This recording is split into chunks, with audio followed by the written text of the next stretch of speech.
ये जो competitive exam का ट्रैप है इससे बच के रहिए भाई साहब। कॉम्पिटिटिव एग्जाम में आप 2 3 4 साल लगा देते हो। कॉम्पिटिटिव एग्जाम मतलब स्टेट गवर्नमेंट के एग्जाम, पब्लिक सेक्टर के एग्जाम, यूपीएससी, सेंट्रल गवर्नमेंट के एग्जाम्स और जो भी पब्लिक सेक्टर अंडरटेकिंग्स के फर्दर अंडरटेकिंग्स है उन्हें भी कॉम्पिटिटिव एग्जाम के थ्रू रिक्रूटमेंट करना पड़ता है, जैसे कि LIC, HFL। तो इसमें आप अपना बहुत टाइम गुजार देते हो। कॉम्पिटिटिव एग्जाम का जो ट्रैप है इसमें सबसे बड़ी दिक्कत ये है कि 2 3 साल 4 साल जो लग जाते हैं, तो इसके बाद इतने टाइम में तो वैसे ही आपका कोई बिजनेस ही सेटअप हो जाता। 2 2.5 लाख का तो मुद्रा लोन भी मिल जाता है, या फिर 2 2.5 साल में आप इतना तो सेविंग कर ही सकते हो। अगर आप स्टूडेंट लाइफ से जस्ट निकले हो तो 5 और 6 हज़ार रुपये आपका महीने का खर्चा होता है Tier 2 या Tier 3 टाउन में।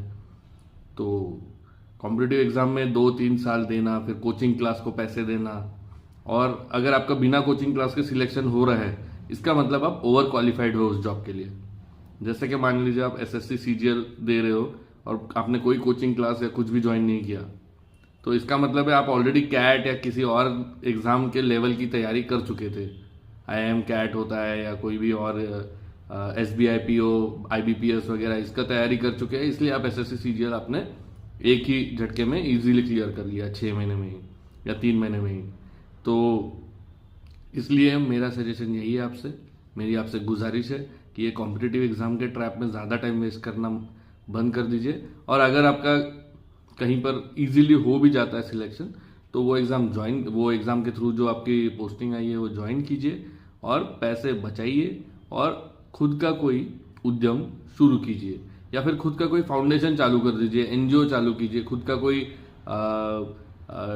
कोई एसोसिएशन चालू कर दीजिए, जिससे कि आप ज़्यादा प्रोडक्टिवली आप सोसाइटी को अपना इनपुट दे सकते हो।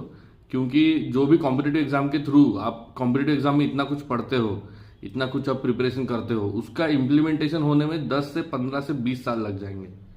ठीक है, अगर आप SSC CGL क्रैक करके मान लीजिए आप कोई इंस्पेक्टर भी बन गए, ठीक है, पहले 3 4 साल तो ऑफिस में, ऑर्गेनाइजेशन में आपकी वैल्यू बढ़ने में ही बहुत टाइम लग जाएगा। ठीक है, तो उससे अच्छा तो यही है कि ये कॉम्पिटिटिव एग्जाम का ट्रैप छोड़कर आप कोई और एग्जाम, कोई और एफर्ट और कोई और करियर बना लीजिए। ठीक है, और एनीवे, थैंक्स अ लॉट।